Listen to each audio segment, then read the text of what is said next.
feito a leitura do capítulo 9, que foi foco inicial da reflexão das últimas duas. Vamos retornar aqui a leitura, talvez então estabelecemos aquele gancho para que possamos sequenciar nossas reflexões. Abençoou Deus a Noé e seus filhos e lhe disse: sede fecundos, multiplicai e enchei a terra. Favor e medo de vós virão sobre todos os animais da terra e sobre todas as aves do céu, tudo que se move sobre a terra, e todos os peixes do mar, nas vossas mãos serão entregues. Tudo que se move e vive ser-vos-á para alimento, como vos dei a erva verde, tudo vos dou agora. Carne, porém, com sua vida, isto é, com seu sangue não comereis. Certamente requererei o vosso sangue, o sangue da vossa vida. De todo animal requererei, como também da mão do homem. Sim, da mão do próximo de cada um requererei a vida do homem. Se alguém derramar o sangue do homem, pelo homem se derramará o seu. Porque Deus fez o homem segundo a sua imagem. Mas, sede fecundos e multiplicai-vos. Povoai a terra e multiplicai-vos nela. Disse também Deus a Noé e a seus filhos: eis que estabeleço a minha aliança convosco, e com a vossa descendência, e com todos os viventes que estão convosco, tanto as aves, os animais domésticos e os animais selváticos, que saíram da arca, como todos os animais da terra. Estabeleço a minha aliança convosco. Não será mais destruída toda a carne por águas de dilúvio, nem mais haverá dilúvio para destruir a terra. Disse Deus: este é o sinal da minha aliança que faço entre mim e vós e entre todos os seres viventes que estão convosco para perpetuar gerações. Porém, nas nuvens do meu arco será por sinal da aliança entre mim e a terra. Na verdade, na semana passada nós lemos até o versículo 11. Mas nós temos tido, no último encontro, aliás, nos dois últimos encontros, uma abordagem que foi a partir daquela experiência vivenciada, a partir daquilo que foi vivido por Noé mais à frente, que foi quando no versículo 20 e 21, sendo Noé lavrador, passou a plantar uma vinha, bebendo do vinho, embriagou-se e se pôs nu depois dentro de sua tenda. Isso porque, quando nós fazemos aquela leitura linear, horizontal de todo o capítulo, nós observamos quais seriam os paralelos entre Adão, seu pecado, a sua trajetória e aquilo que ficou como experiência registrando conquistas da humanidade.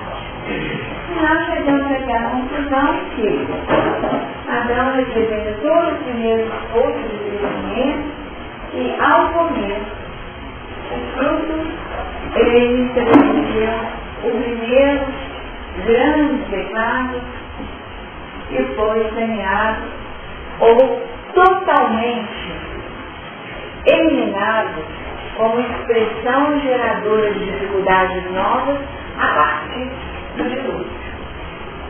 Pois até aqui nós teríamos aquela primeira humanidade, ou aquela humanidade com suas dificuldades, não humanidade, as necessidades mais primárias, mesmo desde o começo. E ficamos com aquela ideia que não era alguém que, apesar de ter uma postura ética, religiosa, uma comunhão plena com Deus, uma obediência, tudo aquilo que a lei propunha, foi alguém que viveu nesse capítulo uma expressão da sua vulnerabilidade. Nós colocamos aqui o seu pecado como expressão da sua vulnerabilidade, vivenciada através desse desejo. E a partir dessa situação, houve aquela dicotomia entre a relação fraterna tá? Porque quem denuncia a condição de embriaguez do pai é alguém que a posteriori é colocado numa condição de sexo, tá? E aquele que o envolve numa casa de proteção acolhe a figura do pai, protege a figura do pai, tem uma denúncia pura e simples, mas trabalhando um cuidado em relação a esse pai em queda em queda na sua vulnerabilidade, seria o componente que estruturaria essa continuidade. Isso surgiu aquele grande questionamento, né? Nós somos filhos de Adão ou nós somos hoje filhos de Noé? Isso é uma ideia para nós que, uma vez que o dilúvio terminou, as nossas dificuldades atuais são muito mais fruto de Noé, tá certo? Muito mais fruto de Noé do que as relações primárias em relação a Adão. Isso é importante repetir para que a gente entenda o significado dado a esse segundo momento da história da humanidade como um grande desafio. E a partir dessa situação, nós questionamos quais seriam os vícios ou as dificuldades, e a demanda foi que nós fizéssemos aquele momento de reflexão acerca do que seria o beleza. E caímos na situação do alcoolismo, né, na semana passada, quando nós trabalhamos de uma forma conceitual. Mas ao final da reunião, algumas pessoas nos buscaram falando que não havia sido feita uma colocação muito clara sobre o tema e que ficou indo lá algumas questões. Então nós estamos retomando hoje, não aqueles que estiveram aqui e que estiveram satisfeitos, tem um pouquinho de paciência e porque nós vamos precisar retomar alguns pontos da semana passada. O primeiro deles é o conceito, né? O conceito do que seria esse alcoolismo, né? O alcoolismo é aquela doença, né? Então nós vimos que é uma doença independente de caráter, e aí fica aquela grande questão, independente do seu caráter, para nós mudarmos a nossa percepção de quem vive a situação vivenciada por Noé. Noé era um bom caráter, nós não temos dúvida disso, mas ele viveu na embriaguez aquilo que seria um quadro de intoxicação aguda, tá certo? Uma intoxicação aguda e ficou totalmente sem crítica, ficou nu na sua tenda, se nós olharmos o fato por assim. Só que nós estudamos para muito além disso. Se ele viveu essa experiência, então nós estamos percebendo como é algo que independe. Então independe do caráter, independe da sua condição social, econômica, cultural, independe da sua idade e do seu sexo. E é importantíssimo que fique claro que é uma doença que é vista como irreversível, progressiva e fatal. Irreversível, progressiva e fatal. Se nós ficarmos com esse conceito, a gente não se pegava, né? Nós temos que entender que é pesadíssimo. Se nós não tivermos essa consciência de que é pesadíssimo, nós não vamos ter forças para auxiliar como filhos, nem tampouco para fortalecer em nós mesmos, no nosso Noé, a vigilância ao termos de provar os vinhos, fruto das nossas produções, tá certo? Então, de um lado e do outro, o trabalho em relação a ele. Na semana passada nós voltamos a questão do custo-benefício que é antiático, né, que não tem justificativa. E os danos são enormes. Por quê? Álcool, droga que tem um efeito tóxico e que atua onde? Na célula. Atua lá nessa célula, fazendo um processo de desidratação e precipitação do seu protoplasma. Então, se nós pensarmos e buscarmos uma associação entre o mecanismo de ação desse leva exata célula, então vai atuar, olha só, vai desidratar essa célula e vai também precipitar o protoplasma dessa célula. Então, essa célula não terá suas funções plenas, ela está comprometida nas suas funções básicas. Vamos colocar bem assim. As funções básicas estão totalmente comprometidas. Se nós fizermos uma associação desse tipo de lesão, tá? E as correlações feitas com aquilo que André Luiz nos ensina no livro Evolução dos Núcleos, o que nós vamos perceber? Que está atuando aqui.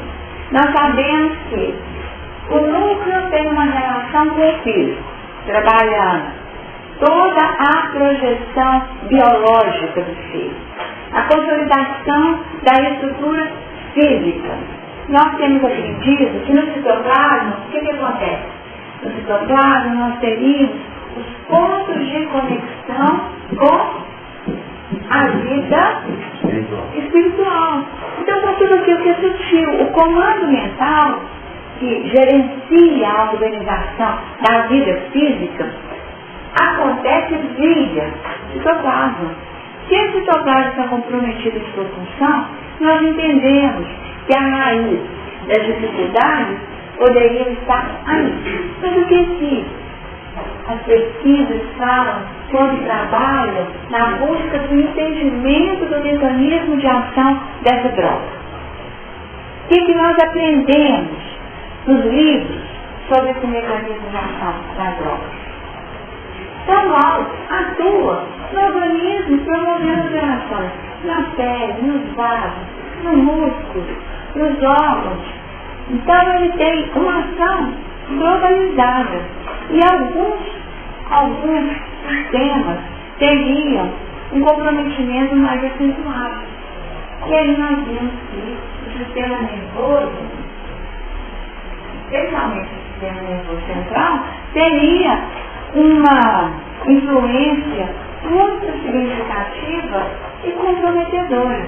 E é isso que nós queremos deixar claro aqui hoje, na visão do alcoolismo enquanto doença.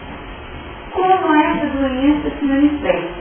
Então, vamos falar um pouquinho daquele quadro que todo mundo fica horrorizado. Né? Como que é uma pessoa que está debaixo de uma intoxicação aguda, aquela embriaguez? Estágios, né? São alegrinhos, tem grandes comprometimentos, mas visivelmente diferentes do que seria o seu estado habitual, até o extremo que pode chegar a coma. É isso? Pode chegar a coma. Então, no alegria descompensado, assim, mas contornado, até lá no coma. Só que, antes de chegar nisso, nós encontramos aqueles quadros que incomodam profundamente. E aqui nós estamos falando de gravidade, nós estamos falando do incômodo.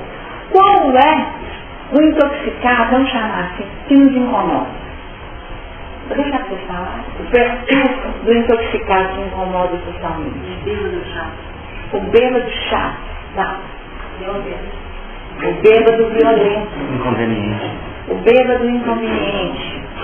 O que mais? Que fala sem pensar. Agarra. Inconveniente. Sem limite. Né? O pior de tudo, que fala a verdade. Tá. Então, olha só. Inconveniente, que fala a verdade, tá certo? Violento, o que mais? Irresponsável. Irresponsável.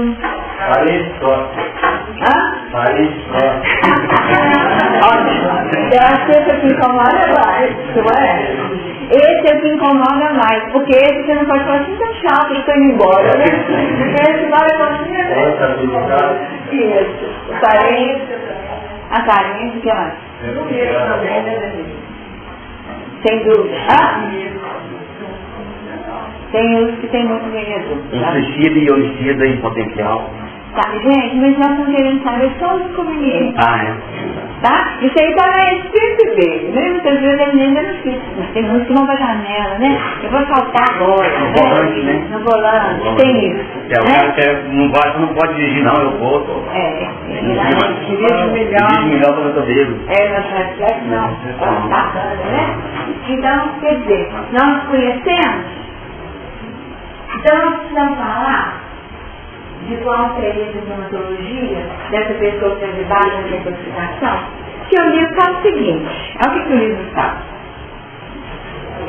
Em alguns indivíduos, a liberação do controle inibidor central do pensamento e da ação pode levar a um estado mórbido caracterizado por náuseas, vômitos, agitação, hiperexcitabilidade e hiperatividade, muitas vezes de extrema violência, de natureza extremamente violenta.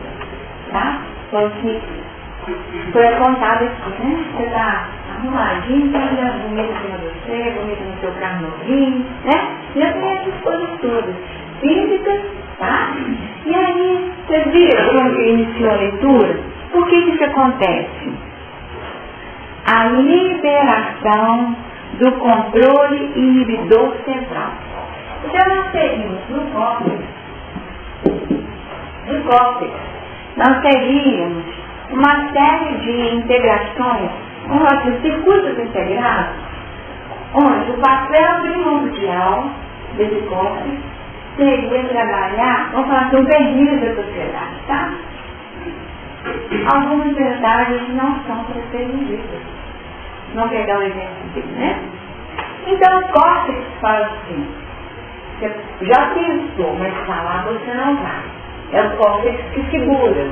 Então tem um papel de controle, inibe, tá? Determinadas condutas, especialmente aquilo que é treinado. Então, se é treinado, é o seguinte, na hora que você fala a primeira verdade, sua mãe passa molhada. A segunda verdade, você tem uns tapas, tá? E a terceira vez que você fala uma verdade inconveniente, você fala, em casa não acertar, né? Então, porque nos tapas não resolver, então vai ser pior. E aí vai correr como sou. Então, o que foi isso? Foi um treinamento, não é? É um condicionamento. Então, o córtex faz esse papel. Tudo aquilo que são habilidades conquistadas via treinamento na vida, porque é na vida, porque nós temos que ter um consciente de relacionamento. Tudo isso que foi treinado, as habilidades treinadas, são as primeiras que são perdidas. Tá? Então, nós falamos assim, a pessoa que perde a crítica, e aí, de repente, você deixa nada de qualquer um, você faz dentro da gaveta, foi o que nós vamos semana passada, é aquela coisa completamente, mas condicionando aquela dama, né? Pessoa cinza, foi capaz de ter um comportamento dessa ordem. Por quê? Porque o centro inibidor, tá? Aquele controle, ele foi perdido. Então, o que acontece? Vocês lembram aquele dia que nós fizemos aquele desenho? Aquele desenho que são desenhos esquemáticos, do subconsciente, do consciente e do superconsciente. Então, se nós colocamos esse corpo, tá certo? Como aquele terceiro andar, nós falamos assim, o córtex, ele soluciona no alto, então ele perde. Ele perdeu a passagem. Era isso que você estava falando.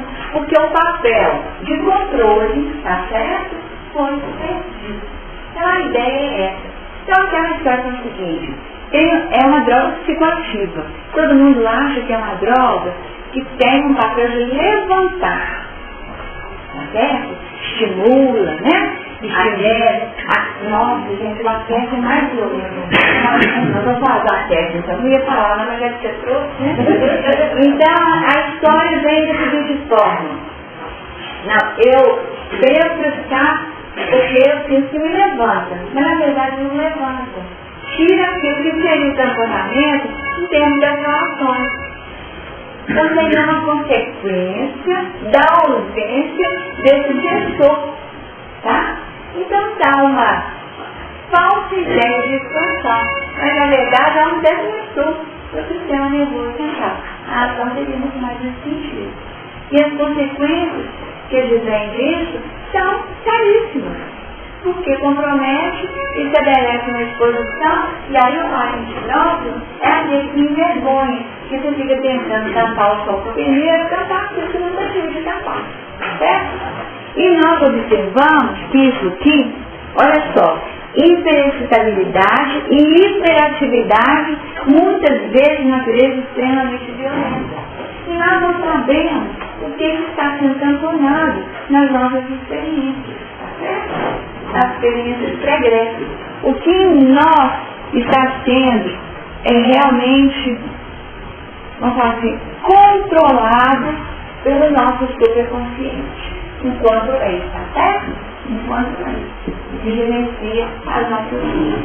Dito isso, nós poderíamos dizer que os primeiros processos mentais, olha só, os primeiros processos mentais que são perdidos são as habilidades conquistadas no treinamento e na educação, onde a lei faz esse papel, tá certo?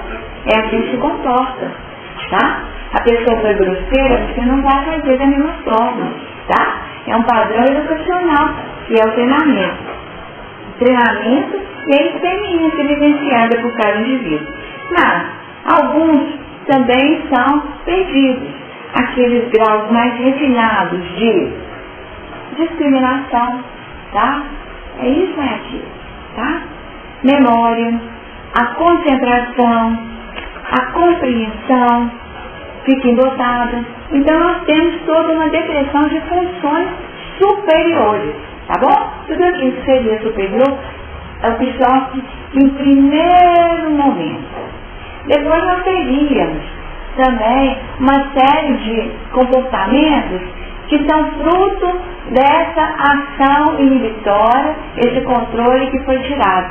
Então aí a pessoa fica achando o seguinte, que ela pode muito, então aquela ideia da autoconfiança que cresce, a personalidade torna-se muito expansiva e vivaz, a fala fica eloquente e às vezes até mesmo brilhante.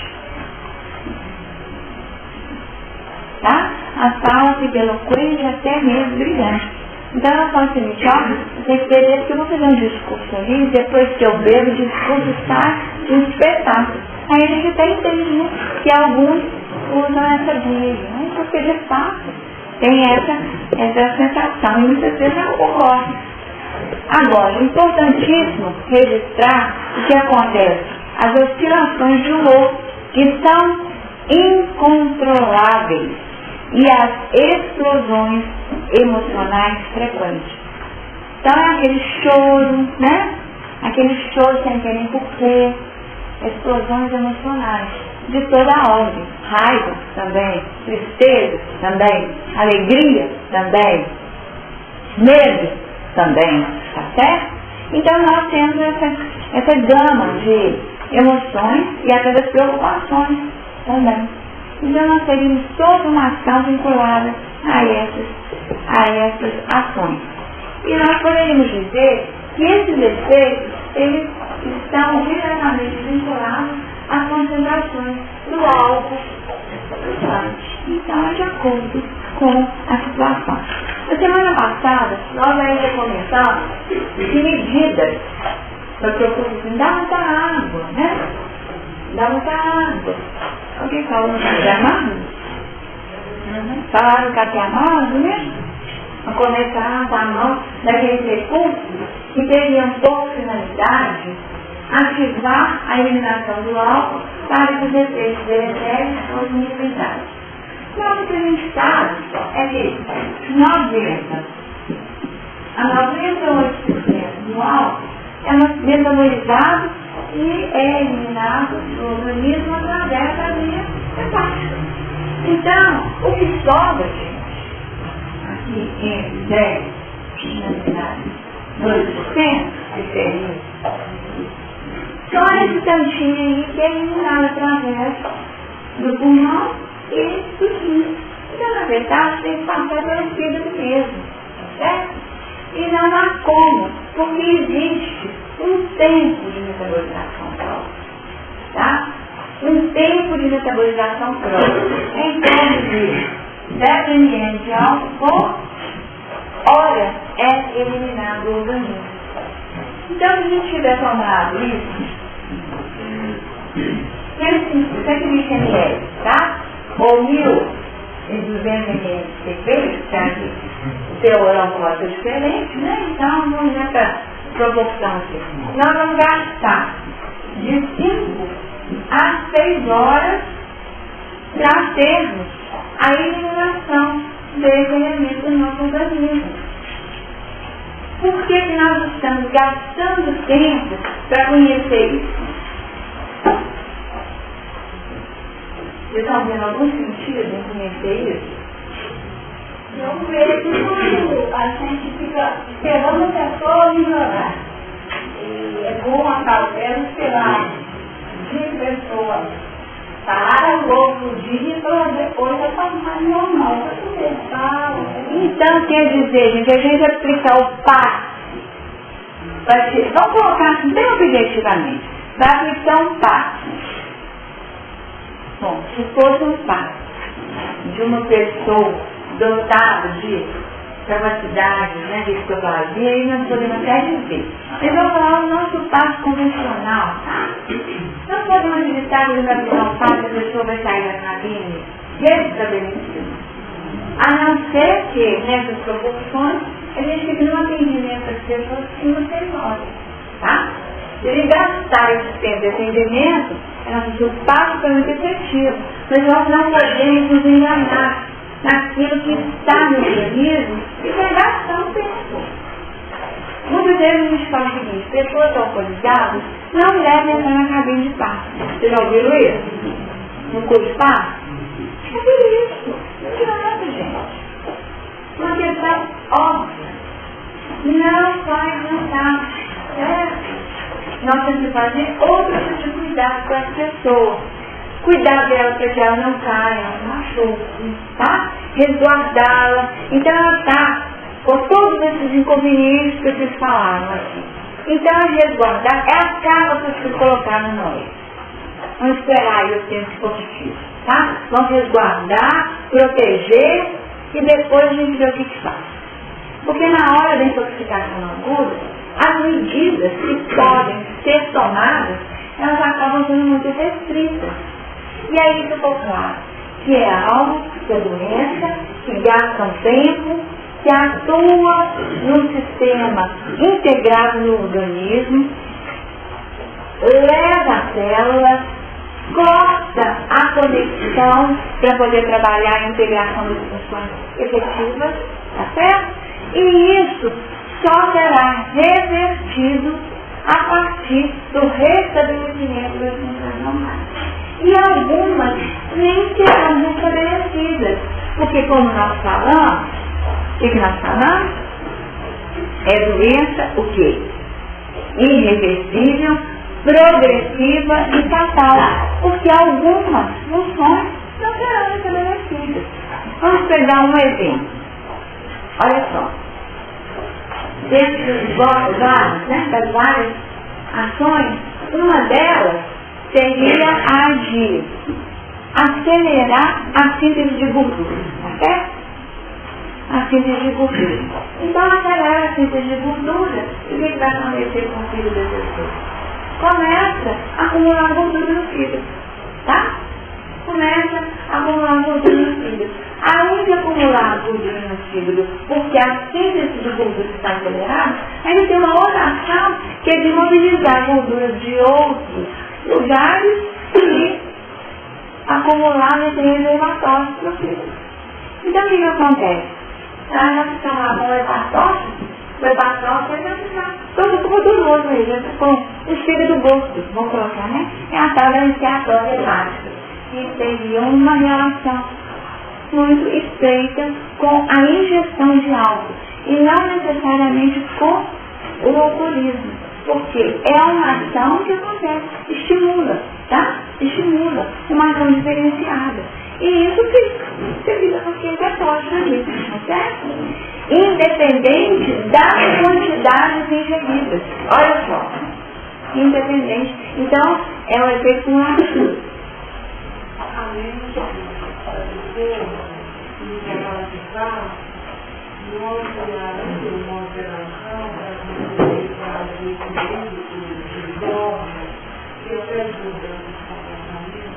nós estamos falando na intoxicação aguda. Nós estamos falando, é claro, gente, que aqui nós estamos falando daquele que chegou vomitando, tá? Aquele que chegou vomitando, aquele que chegou nauseado, agitado, como que chegou? Nauseado, vomitando, com uma hiperestabilidade, uma hiperatividade muito grande e extremamente violenta. Ele vai entrar na cabine de parto, gente. É isso que nós estamos falando. Que nós não podemos acreditar que vai se tirar com a mão, entendeu? Esse estado. É isso que a gente queria dizer, tá? Não vai tirar com a mão, porque está no corpo dele. E vai gastar proporções aqui de 5 a 6 horas para ser eliminado. Então, quando nós falamos de resguardar nesse sentido, em nenhum momento nós estamos falando de uma pessoa portadora desse tipo de problema, uma pessoa que seja um alcoolista, que ele não vai receber os passos. Nós estamos falando no momento agudo, na cabine. E até falando o seguinte, se você quiser ficar dando passo nele 5 horas ou 6 horas, passe. Mas sabendo que os efeitos benéficos de todo esse envolvimento positivo operado só alcançará o termo e o objetivo uma vez eliminado o agente tóxico. Por quê? A pessoa levou de 3 dias seguidos. Aí acumulou muito álcool. Aí gente, tem gente que meda, né? Não tem gente que meda. Ah, gente, aí é um tratamento médico. Um tratamento médico, né? Pra gente. Não, é um tratamento médico que as pessoas trabalham, tem que internar. Eu vou olhar na intoxicação. Quais são os métodos utilizados? Muitas vezes não acontece que é internado onde? Numa fazenda, numa clínica, de saturação mesmo, para poder operar a desintoxicação, trabalhando isso na sua raiz mesmo, para conseguir desvincular e nem passar pé de perfume, né? Nem passar pé de perfume, porque é isso, gente. É isso, nós falamos de ué, quando eu pego a depressão, né? Porque vai beber o perfume. Vai beber o perfume. Tá certo? Não, só um minutinho. Diga, só para querer saber, tem rejeição no caso aqui, quando a pessoa está... Depende. Depende, mas muitas vezes já reencarna até com isso. Para poder ficar com a barriga de novo. Está entendendo? Porque nós ainda somos muito vulneráveis.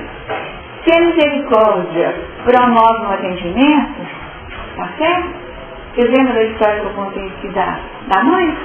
Ah, não, foi de tarde, né, da organização. Mas foi ótimo. Vocês verem como que é tudo integrado, gente. Vou contar aqui. No sábado passado, né, o nosso trabalho era providência divina, evangelização.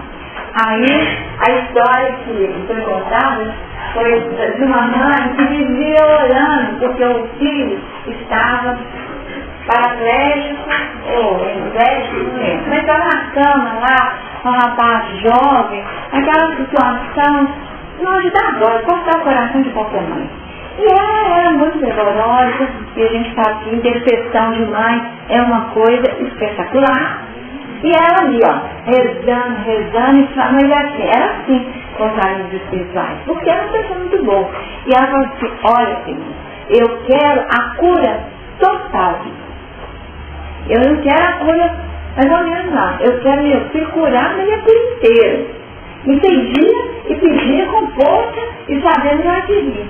Aí, lá no plano espiritual, né, a comitiva lá, encarregada do karma, eu falei assim, não vai ser morrer. E o rapaz que fazia orações com ela, que era uma pessoa reflexiva, dócil, que tinha, né, toda uma condução restrita, mas equilibrada, teve, portanto, a chance de viver outras vidas diferenciadas. E aí saiu dessa condição. Gente, o que veio depois disso, tá? Virou dos avessos. Tirou todo o elemento inibidor de ter reação do superconsciente dele. Todas as ações inibitórias promovidas pela lei, e aqui nós estamos falando de outra lei, lei de causa e efeito, tá? Tudo aquilo que era elemento inibidor foi tirado do circuito. E tirado do circuito, o subconsciente dele vem à tona e o rapaz virou osso. O Plural argumentava com ele, né? Que a situação não podia ser assim, era só noitada, não queria saber de trabalhar, não queria saber de estudar, enfim, só viver a vida. Qual que era a frase? Eu tenho que recuperar o sentido disso, tá certo? Eu tenho que viver a juventude, eu tenho que recuperar o sentido. E era só bebida, e aí começou, né? Uma série de desmandos e virou uma pessoa totalmente inconveniente, né? Virou um parente difícil. O parente difícil até que a mãe caiu a ficha, né? E identificou que a situação inibitória dele era uma necessidade. E aí ela teve o mesmo bom senso de fazer a prece ao revés, tá? Ela teve o bom senso de fazer a prece ao revés. No outro dia já não ia ser daquele jeito, tá? Então nós entendemos por quê? Então não é necessário, tá? E aí o que acontece? Vem com o finalzinho, ó, fica atento, é por aí que o bicho pega. Pode ser, tá? Algumas pessoas vêm com uma alteração, como esse gema, mas eu não vejo por quê? Nunca vou ficar na boca. Aí você vai entender. Ah, não, mas porque tem uma conexão congênita tal, que explica que existe uma formação desse quadro a partir de, né, que não vem ao caso, mas que nós entendemos que é todo esse circuito, né, que vem do mental, criando no físico as necessidades do espírito, tá certo? Então nós vimos que acreditar que um fato vai ter esse efeito milagroso, possível, em determinadas situações especialíssimas, mas esse tempo aqui, tá? Ele é real, é um tempo real. Por que eu estou falando disso? Porque muitas vezes nós atribuímos os sintomas não à pessoa. E pelo fato de nós conhecermos a influência dos espíritos na nossa vida, a nossa tendência é atribuir a sintomatologia à influência espiritual. Existe influência espiritual no alcoolismo, gente? Qual é a resposta? Sim. Qual o grau dessa influência? De acordo com a aceitação do paciente. Primeiro item, de acordo com a aceitação do paciente. No primeiro momento. E depois? Completo. Total. Tá? Então, nós não podemos perder essa primeira fase. Tá? Que houve uma aquecimento. Houve uma liberdade de escolha no primeiro momento. Eu escolhi pouco nesse primeiro momento. E depois, com o tempo, essa escolha já foi estabelecida, já foi feita aliança, já foi feito o pacto. Tá? E na verdade, os dois estão juntos. Antes de comentar essa situação, está bem clara, não sei, importantíssimo. Agora falam, né? Para aquecer, né?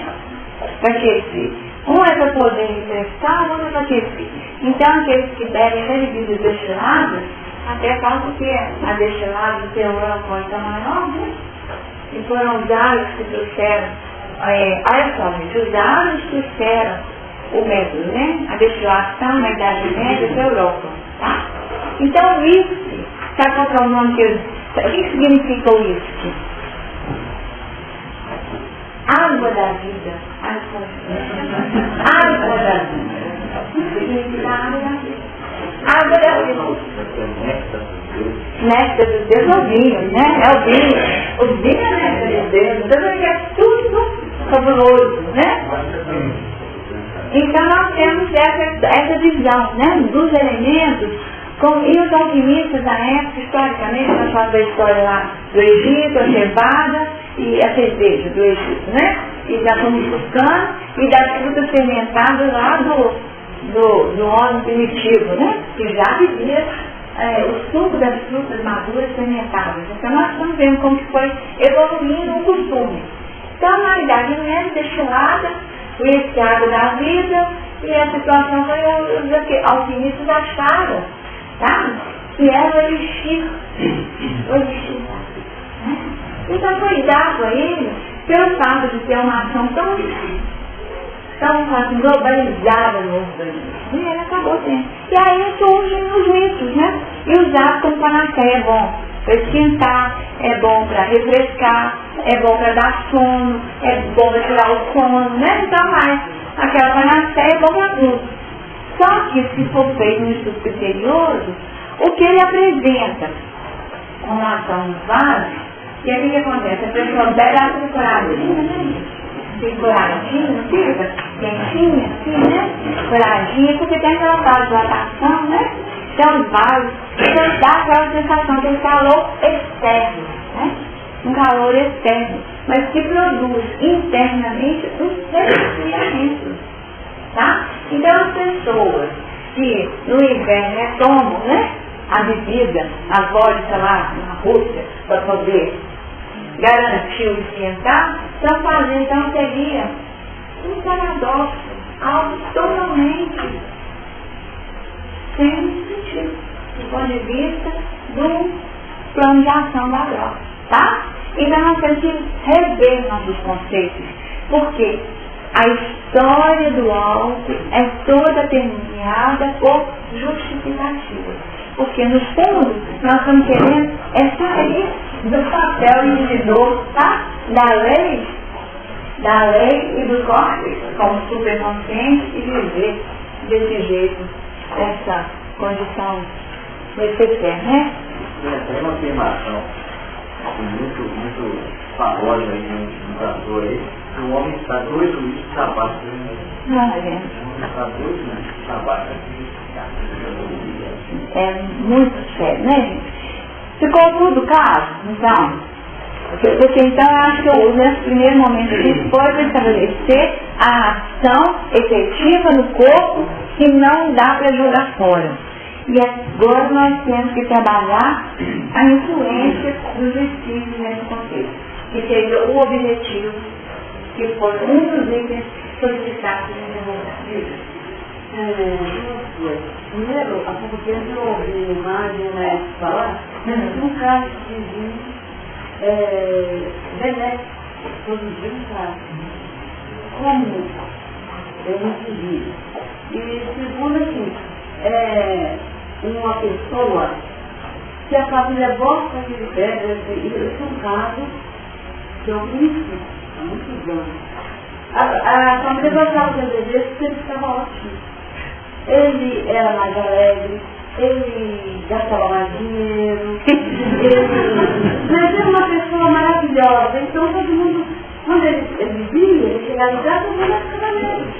Ou como é que lidar com uma pessoa dessa? Como é que é uma pessoa alcoolizada, alegre? Não, aqui é uma pessoa expansiva.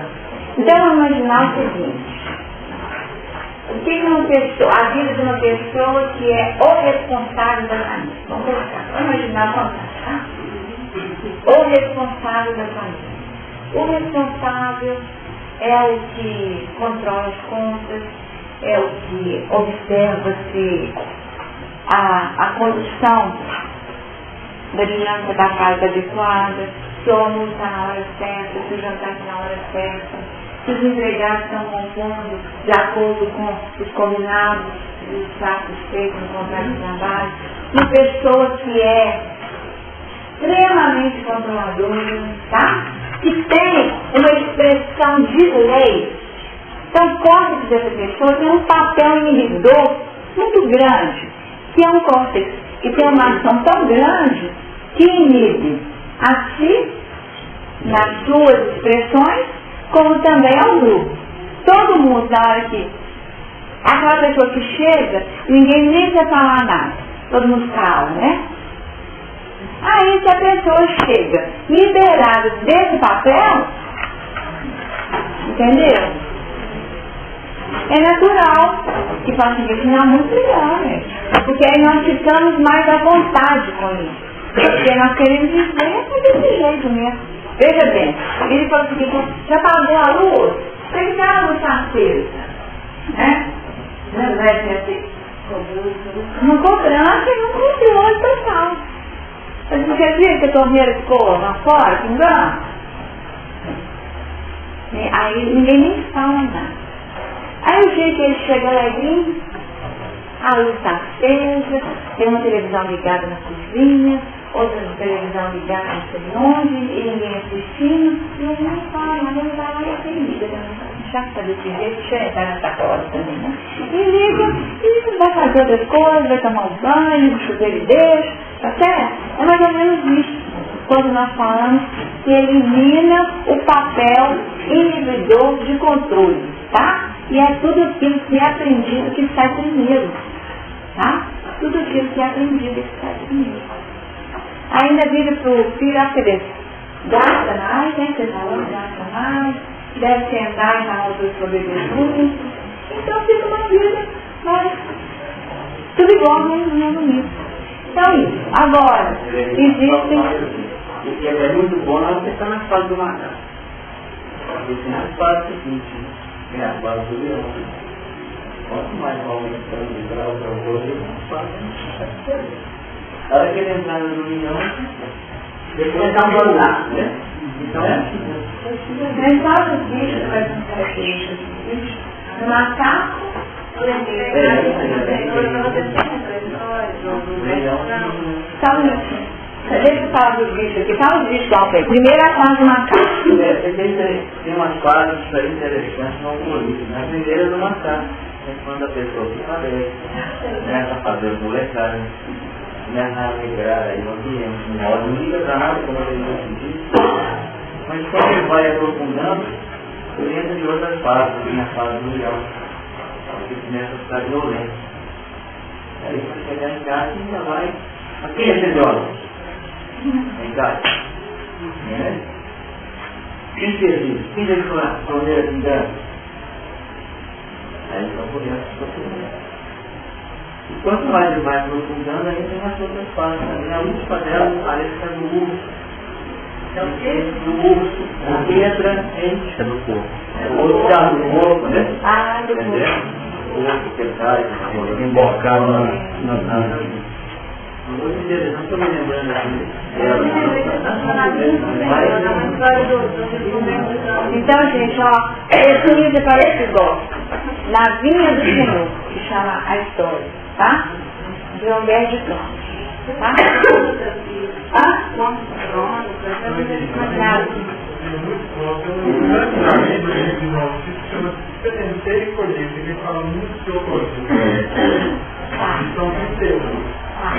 Tem uma que fala o filho que não vivia, era o pai, vivia só ele e a mãe. Beleza, você comigo foi uma festa e todo mundo falava. Aí ele falou que eu vou preparar uma comida para você. Aí todo mundo gargalhou. Ele disse assim, vou arrumar de aí nessa noite ele dizer, ele foi aumentando, ele foi trazendo as coisas na linha, até que ele descobre, um dia ele ficou a eu não sei fazer quebradeira, aí quando ele voltou ao normal, ele estava inconsciente, eu estou com o que aconteceu,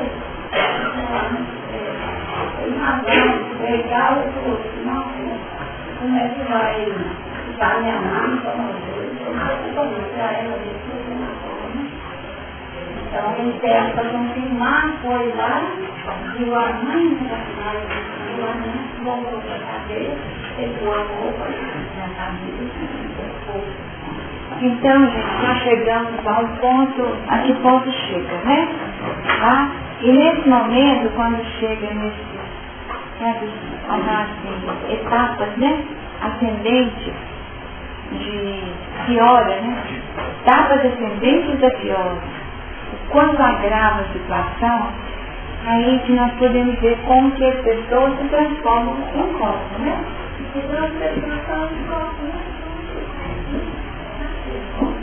Ou pode ter uma taxa né? Então tá aqui. E a pessoa se transforma nisso.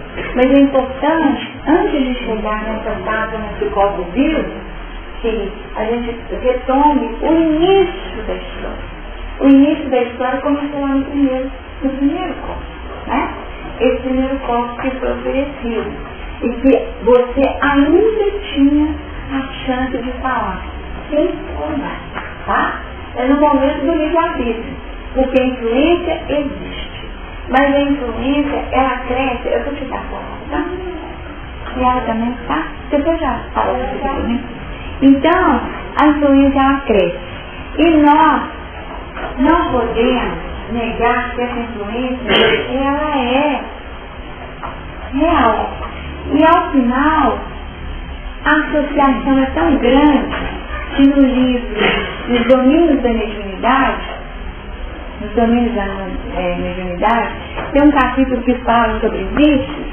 Nesse capítulo, cujo título é Forças Viciadas nos Domínios da Mediunidade, tem uma frase que retrata essa conjugação entre a primeira proposta e uma crescente influenciação espiritual, até chegar no corpo vivo.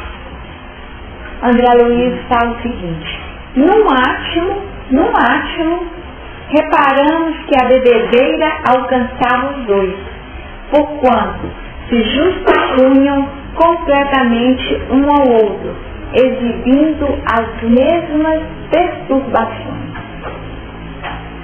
Tá, gente? Então, aquele espírito que começa por influenciar, isso, aquele que vem do plano espiritual também, porque o trabalho de saneamento não existe só os encarnados, não. Tudo isso que nós estamos falando, que aplica os desencarnados também, que tem a vulnerabilidade nessa área. Porque o espírito que usa o corpo vivo, ele está mantendo um padrão, mesmo no plano espiritual, de alcoolismo. Está mantendo o mesmo padrão. Tá certo? Ele é um alcoolista também, é um dependente químico. Tanto que, ao invés de cuidar da vida espiritual, uma vez que a vida acaba, o que acontece? Ele continua no mesmo ambiente, junto com aqueles que gostam das mesmas coisas. Tá certo? Continua na mesma conexão, na mesma sintonia. E o que é dito é o seguinte: geralmente, o espírito que influencia aquele indivíduo para beber é um inimigo? Às vezes não, gente, é o companheiro de corpo anterior, tá? Que agora está no plano espiritual, mas que continua companheiro dos mesmos interesses. Companheiro dos mesmos interesses, às vezes é alguém da família, que na família se chama multifatorial. A questão aqui é da tolerância. Então o que acontece? É alguém da família, então o pai que vivia, e depois, vocês lembram da história do contei semana passada? Do Sérgio, da moça, e que o Marquinhos ficou igual o pai? Vocês acham que esse...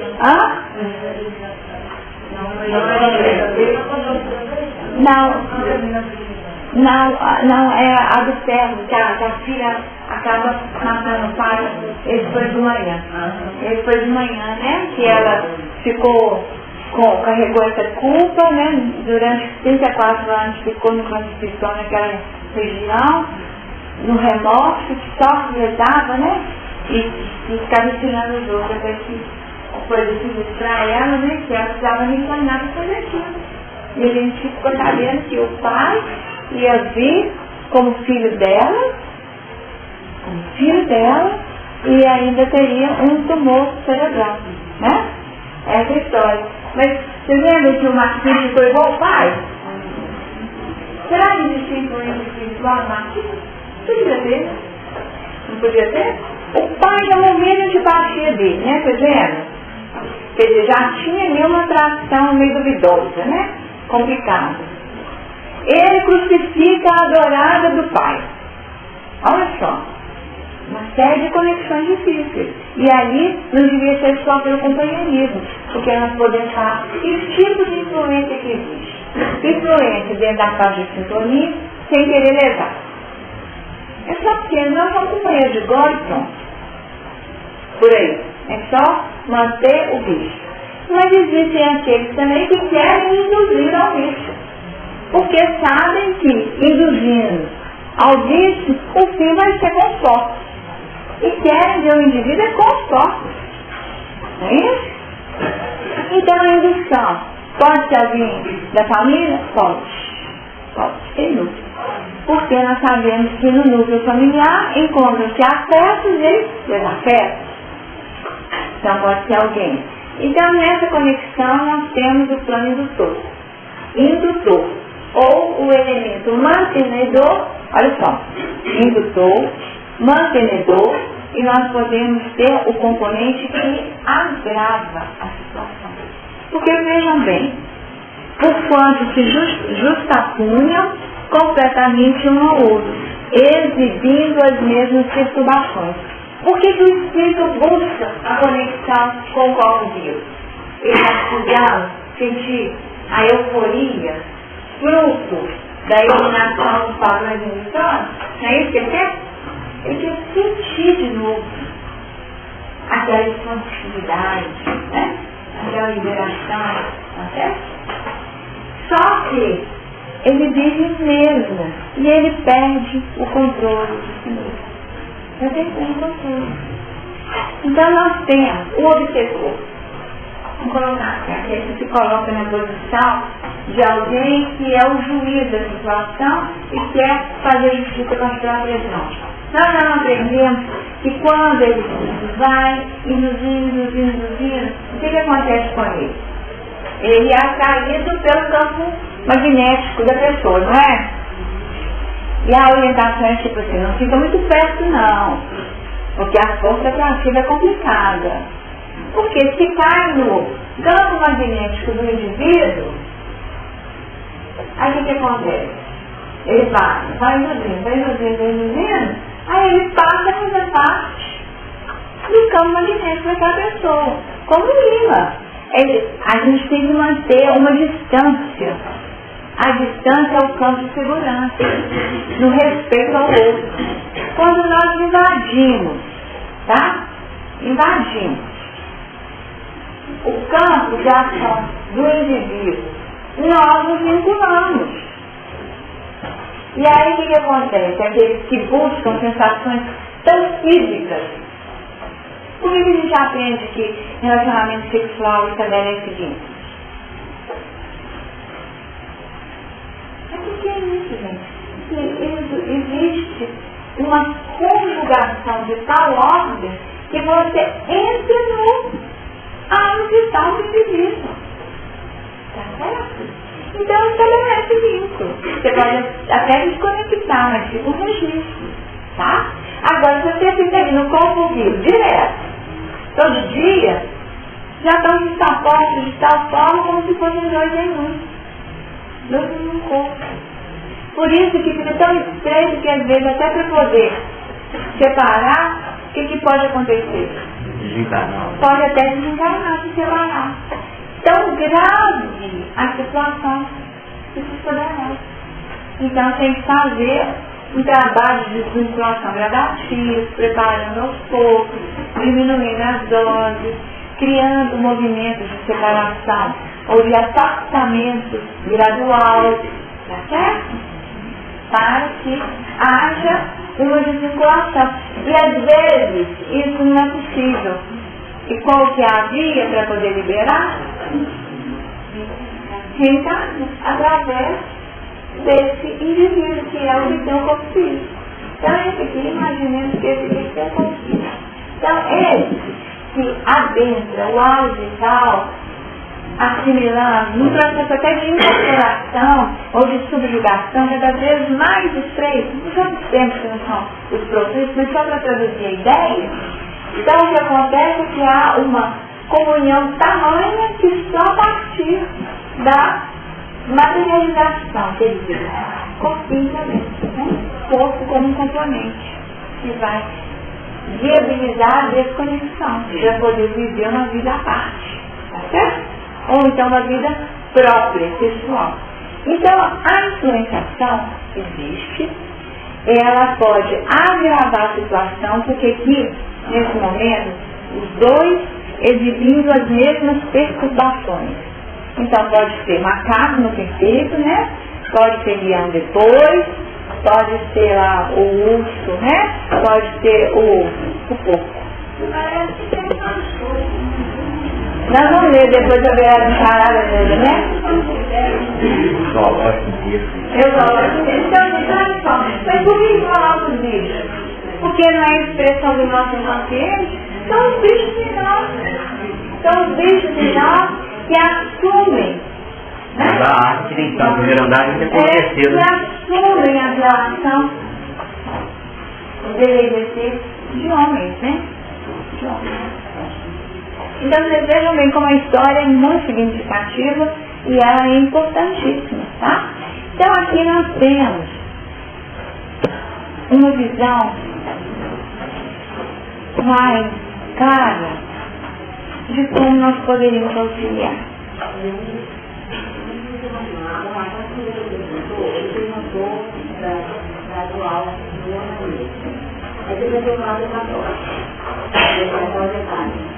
Mas eu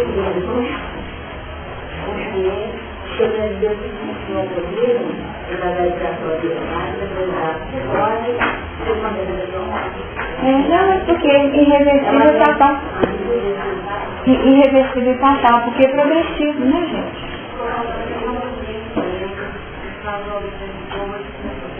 Repetir de novo. A data de vir no dia. Gente, essas, vamos falar assim, essas orientações dietéticas, vamos falar, né? Alcoolismo light. Essas orientações dietéticas, mas elas são embatadas muito no efeito vasodilatador, tá? Mas hoje nós sabemos que existem outros vasodilatadores efetivos, né? Se a gente não correr esse risco, tá certo? Porque nós temos que ter, irmãos, quer dizer, tem um efeito vasodilatador? Sim. Tem efeito vasodilatador, tá bom? Tem. Mas, e os outros efeitos? E os outros efeitos? Como que você está? Não tem jeito.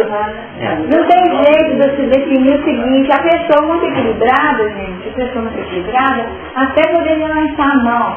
É mais ou menos, vou repetir uma coisa de Emmanuel. Emmanuel, aí perguntar para ele, posso ler tudo? Pode. Olha tudo. Você tem tempo para ler tudo? Primeira pergunta. Você tem tempo para ler tudo? Tem, você pode. Então tá bom. Então você pode ler tudo. Agora, quando você for repassar para os outros o que lê, você seleciona, tá? Porque o outro pode não ter o tempo para ler tudo. O outro pode não ter o discernimento que você tem para selecionar o que vale a pena e o que não vale. Tá certo? Então, com você é uma história. Mas em termos de divulgação, de orientações gerais, por que muitas vezes as pessoas reencarnam para desdizer aquilo que disseram? Tá? Porque naquele momento acreditavam, vendo por um ângulo, que era uma coisa ótima. Mas depois a coisa toma um pé tal que a gente era complicado e eu não sabia que podia chegar nesse ponto. O rapaz, né, que acabou por assassinar a própria mãe, ele não tinha a menor ideia, né? E o eu não bebo dele era o papel individual. Aqui é não mesmo, né? Bom, então aí acho que deu uma resposta. existem justificativas que corroborem vamos falar assim, essa prescrição? Existem, tá? Mas aí a gente deveria avaliar os efeitos adversos também, né? Porque a análise já está manual. Porque eles dizem que o vinho tinha ajuda no combate ao colesterol, né? Então aí, eu uso já hoje. Então, gente, eu fiz um remédio.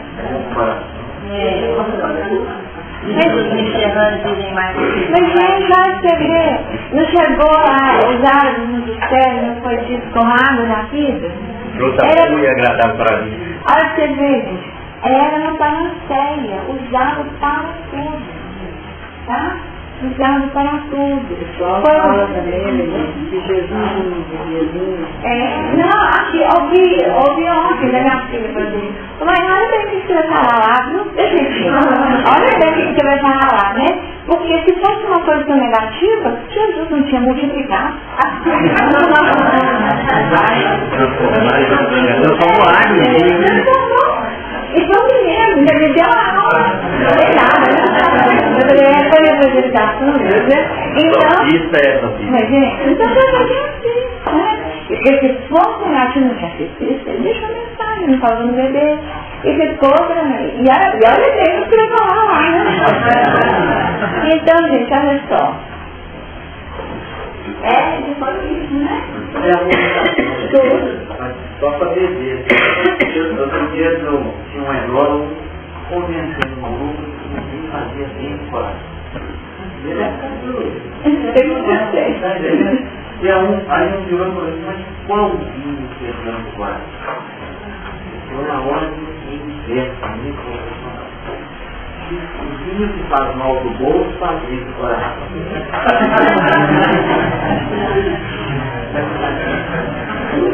Só para beber bom mais caro. Ainda é chique, né? Olha só, gente, ainda é chique. Ainda é chique, né? Gente, porque acontece a dilatação do vaso, né? Alcoólatra mesmo, no caso. E você falou em relação do córtex, que é como se dissolvesse, né? Esse é o problema do córtex, com a dilatação do vaso, que faz a expressão do olhar do alcoólatra é assustadora. não, gente, não é isso não. Sabe o que acontece? Os bichos vêm à tona. Os bichos vêm à tona. Os bichos dois, né? Os bichos vêm à tona, né? É, o desencarnador tem, porque toma e aí o que acontece, né? E aí fica transformado. A vasodilatação e a justificativa, ela acaba sendo muito mais orgânica, tá? Muitas experiências mesmo existe no laboratório, eu vou definir onde que age. E se você for avaliar, tem ação na pele, né? Que é a vasodilatação que o robô falou. Tem avaliação na mucosa. Na mucosa a ação é extremamente irritante, tá? Então, tanto que a mucosa gástrica não tem fiasco, né? Começa a ter uma gastritezinha, esofagite de refluxo. É tanta coisa que ele gera por efeito irritante. Então, e nós temos aqui, que é intrínseco na estrutura do corpo. Isso que atua desse jeito na célula é em qualquer célula. Então, altera a dinâmica da célula. Podemos dizer que você jamais vai encontrar um bêbado sozinho, né? Sempre vai estar acompanhado de um companheiro. Espiritual que eu estou falando. Será? Jesus provou sim, que ele multiplicou lá? Você provou? Não sei, não conta lá. Também não sei se ele provou. Se ele tiver provado, lá que tem um sozinho. Não. Entendeu? Estou dizendo bêbado. Estou falando bêbado com esse olhar engasgado que ela trouxe. Não, aí, gente, quando chega nesse ponto aí, não tem dúvida, tá? Pois é. Quando chega nesse ponto, o que nós estamos querendo dizer é porque a gente coloca a influência em primeiro lugar. Eu estou gastando essa saliva toda aqui só para isso.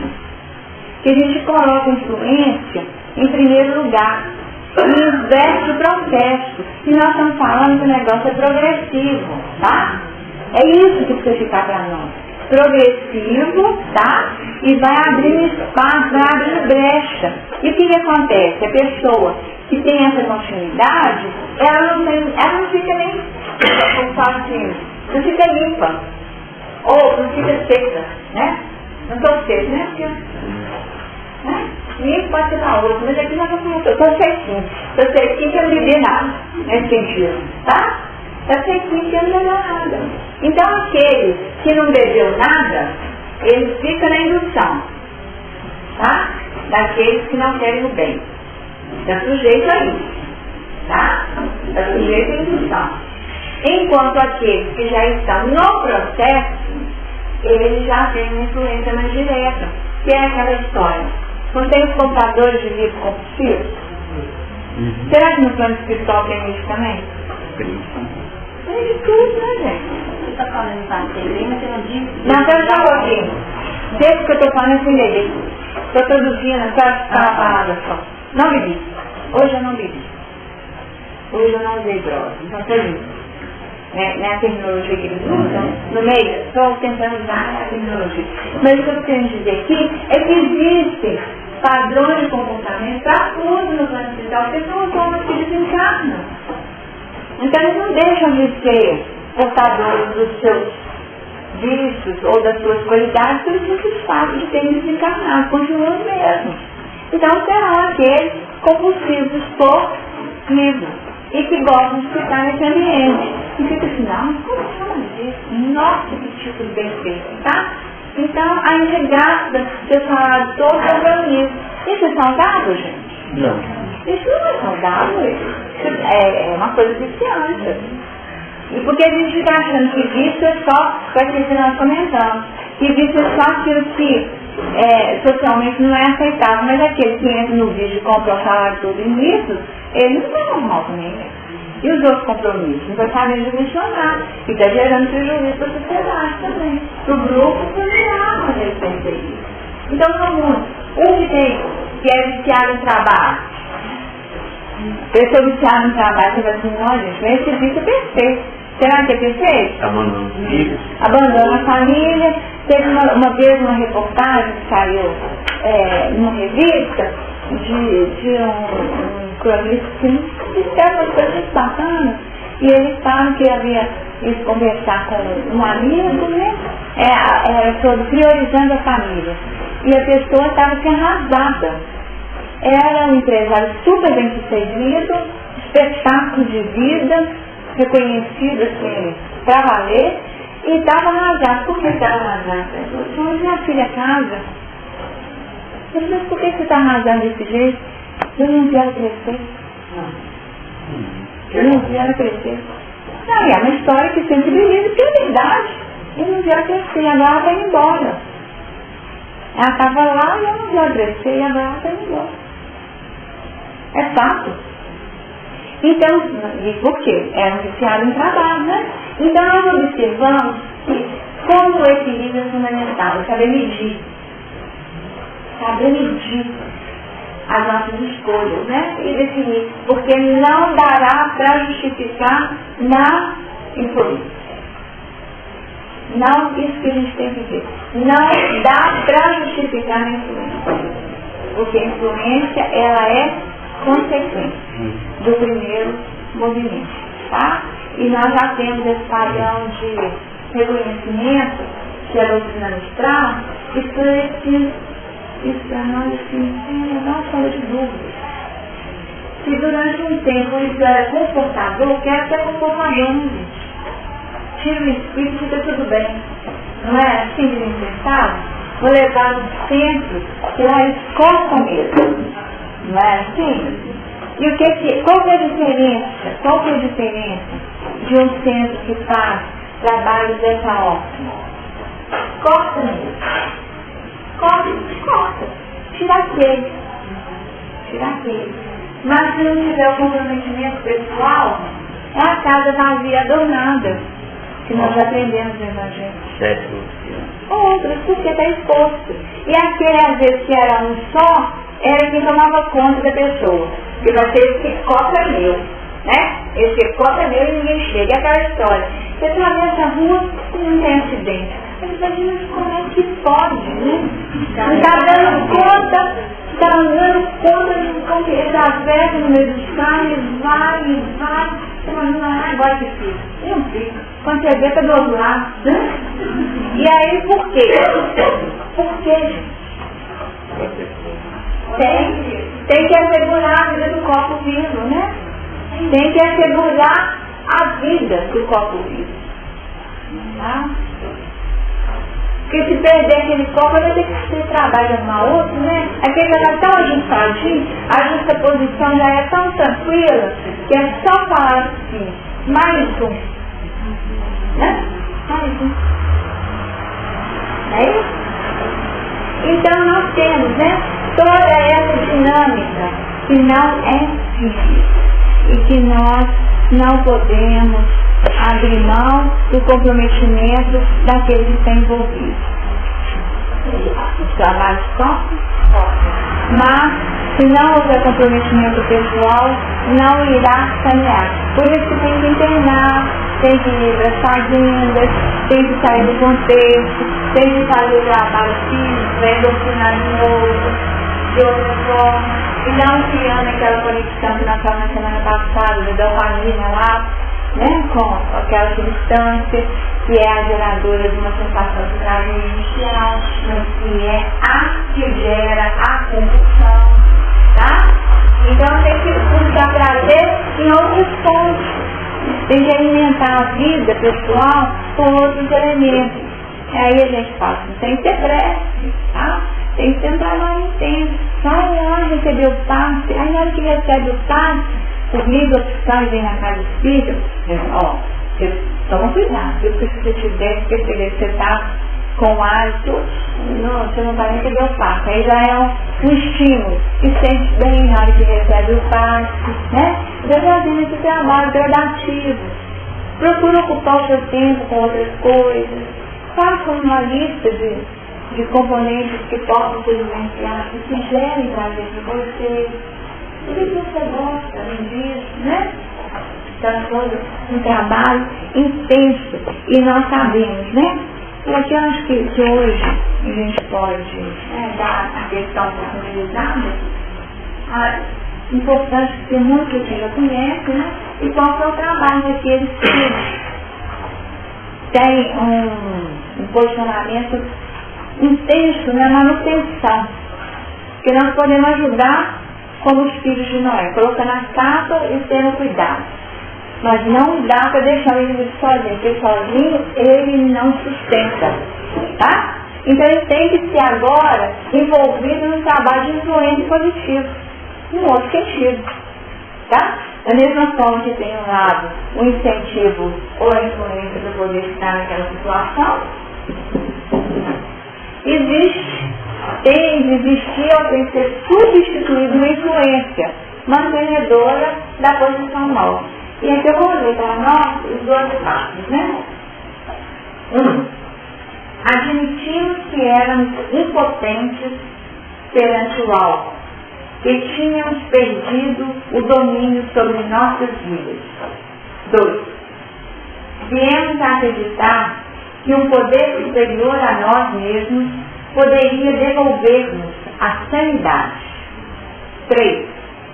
Decidimos entregar nossa vontade e nossa vida aos cuidados de Deus na forma em que o concebíamos. 4. Fizemos minucioso e destemido inventário moral de nós mesmos. 5. Admitimos perante Deus, perante nós mesmos e perante outro ser humano a natureza exata de nossas falhas. 6. Prontificamos-nos inteiramente a deixar que Deus removesse todos esses defeitos de caráter. 7. Humildemente rogamos a Ele que nos livrasse de nossas imperfeições. 8. Fizemos uma relação de todas as pessoas a quem tínhamos prejudicado e nos dispusemos a reparar os danos a elas causados. 9.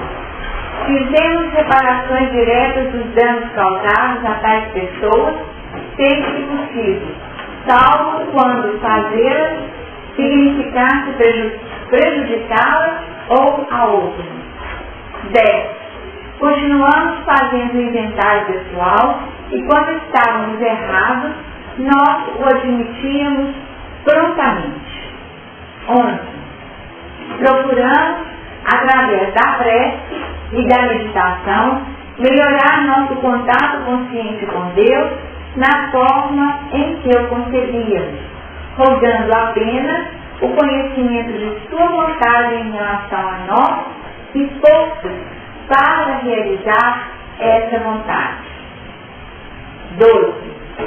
Tendo experimentado um despertar espiritual, graças a estes passos, procuramos transmitir esta mensagem aos alcoólicos e praticar estes princípios em todas as nossas atividades.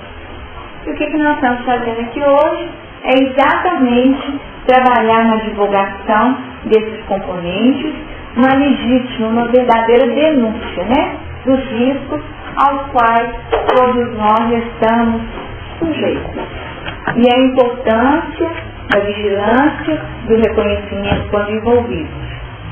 E fica aí uma mensagem para que a gente possa trabalhar de uma forma diferenciada com aqueles que, porventura, junto de nós, vivenciam essa experiência. Lembrando o que foi comentado na semana passada. Não somos os salvadores, somos os ajudadores, né? Aquilo foi muito importante, né? E lembrando que isso é o familiar. E é no familiar que nós acabamos por assumir uma postura de vida de codependente, que foi comentado na semana passada. Muito rapidamente. Que é aquela pessoa que tem deixado o comportamento de outra afetá-la. E é obcecada em controlar o comportamento dessa outra pessoa. Então, quer dizer, nossa, o que é que vai fazer agora? E aí fica obcecado por controlar a outra pessoa. Deixa o outro pessoa fazer, ele vai tirar a roupa e tirou. Porque, gente, nós não podemos mais ficar nessa posição. A vergonha existe, né? A vergonha existe e é o grande desafio. É o nosso orgulho ferido, é que muitas vezes nos coloca nessa prisão, tá? O orgulho ferido nos coloca nessa prisão. Muito mais o orgulho do que o cuidado real com aquela pessoa. Nós queremos nos resguardar do vexame, tá? Nós queremos nos resguardar do vexame e das consequências. Nós não conseguimos desvencilhar e falar assim, gente, é a escolha do outro. Eu não tenho mais o que fazer. Eu fiz a parte que me cabia, exemplificando e tal, né? E agora é deixar que o outro viva a vida dele dentro daquilo que é, propondo um desligamento, tá?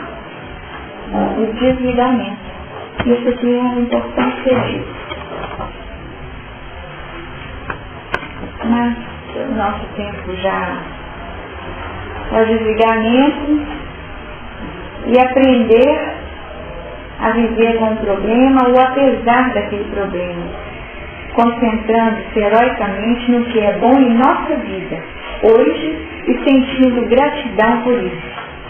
Aproveitar o que temos ao máximo, transformando isso em mais, tá? Olha só. Porque às vezes a gente deixa de viver o que nós temos de bom, transformando em mais, para viver o menos do outro, tá? Para viver o menos do outro. Viver o presente, aceitar a realidade, ter fé, permitir a liberdade de viver, gozar e usufruir a vida. aprender a amar sem ficarmos loucos. Olha só, gente. Quem não quer essa pessoa, e você fica vivendo a vida do outro, e o outro você não sabe como é que vai chegar.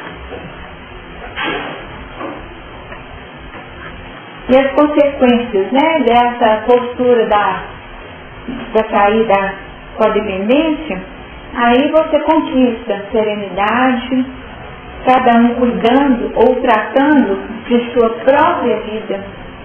Cada um tratando e cuidando de sua própria vida. Não se deixe levar por qualquer vento. Reagimos porque estamos ansiosos e com medo, como se tudo fosse uma crise.